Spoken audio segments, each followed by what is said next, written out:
Hello fellow geeks and welcome back to Running Geek Girl. My name is Heather, the Running Geek Girl. Let's talk a little bit about water. We all know how important water is, especially as runners, right? Water makes up 60% of your total body weight. It nourishes cells, it carries food through your body, gets rid of waste, it helps regulate your body temperature, it cushions and lubricates your joints, helps you maintain your blood volume and your blood pressure. Where would we be without water?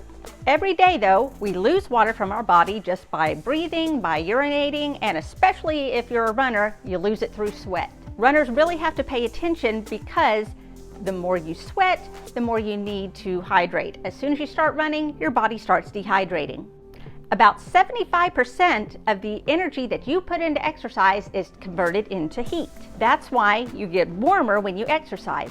Sweat is your body's attempt to cool you down. So replacing those fluids is absolutely crucial. If you don't have enough fluids in your body, your blood gets thicker, it reduces your heart's efficiency, and it will increase your heart rate and your body temperature. So how much water do you need every day anyway? If you're like me, you grew up hearing people tell you you have to have 8 glasses of 8 ounces of water a day. It's easy enough to remember and it's an achievable goal. However, it's just an arbitrary number.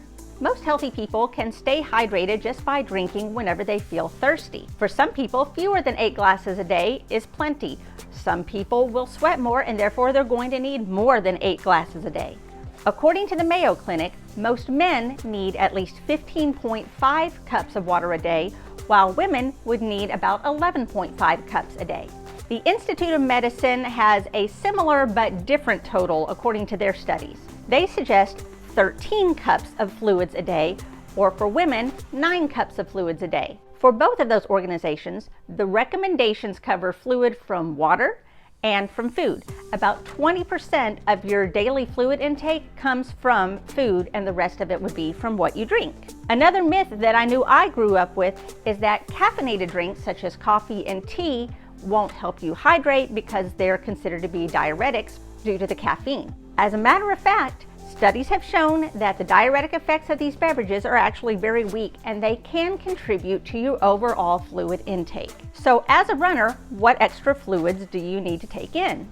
For any activity that makes you sweat, running, walking, working out, even working in your yard, you need to drink extra water to cover the fluid lost through sweat. It's important to drink water both before, during, and after a workout. If your exercise tends to be intense or it lasts more than an hour, then you'll need to take in something with electrolytes to help replenish the fluids that you lose through sweat. The sweat tends to leach different minerals from your blood and it will expel it from your body. It's important that you replenish those through an electrolyte drink. By an electrolyte drink, I mean something along the lines of Gatorade, Powerade. You can look to specific companies such as Tailwind, which is one that I've been using recently. When you're looking for an electrolyte replacement, be sure to look for a sports drink with a lower concentration of carbohydrates, usually no more than 8% of your daily recommended allowance. A higher concentration of carbs tends to upset most people's stomachs.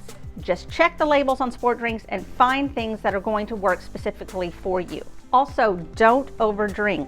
Stick to drinking about 10 fluid ounces every 20 to 30 minutes and try not to drink more than you actually sweat. If possible, try and weigh yourself both before and after a run. If you've lost weight, then you need to replenish that weight that you've sweated off. If you weigh more, you're overhydrating and you need to back off on the fluids.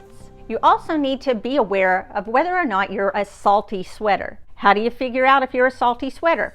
Well, think about the last time that you sweat and let it dry to your skin. Did your skin feel kind of gritty and dry afterwards?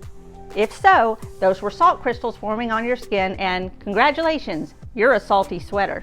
If this is true for you, then you need to make sure that you're replenishing your salt after you run. So make sure that when you're replacing those electrolytes that you have enough salt that's appearing in that sports drink, or you can give yourself a salty snack like pretzels afterwards. If you're a super salty sweater, then you might want to check into finding salt tablets to take after you run. If you're a less salty sweater, you can usually get away with just adding a pinch of salt to your drink if there's no electrolytes that are already added. But what do you do about hydrating throughout the day if water is not really your favorite thing to drink?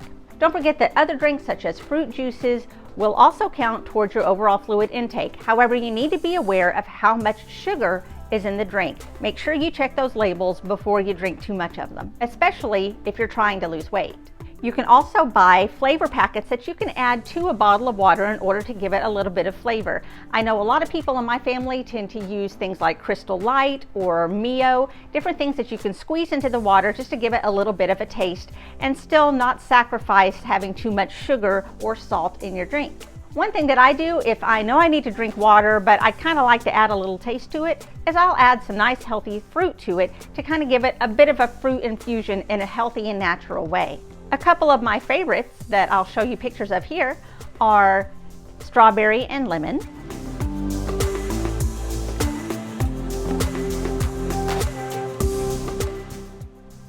or cucumber and lime.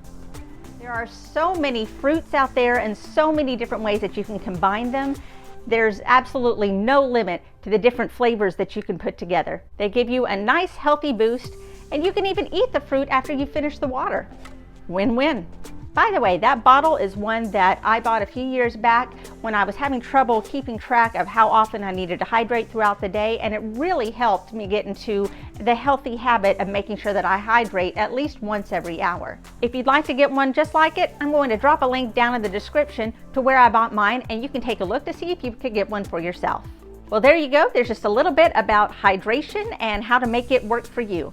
If you found this helpful, make sure you let me know by giving me a nice thumbs up. If you have any other questions that you'd like me to answer, be sure to drop a comment down below. Also, be sure to follow me on social media. You can find all the links down in the description box. You can find me across most platforms under the name Running Geek Girl. Well, that's it from me. Make sure you stay hydrated. Have a great day, and I'll see you next time. Happy running, guys.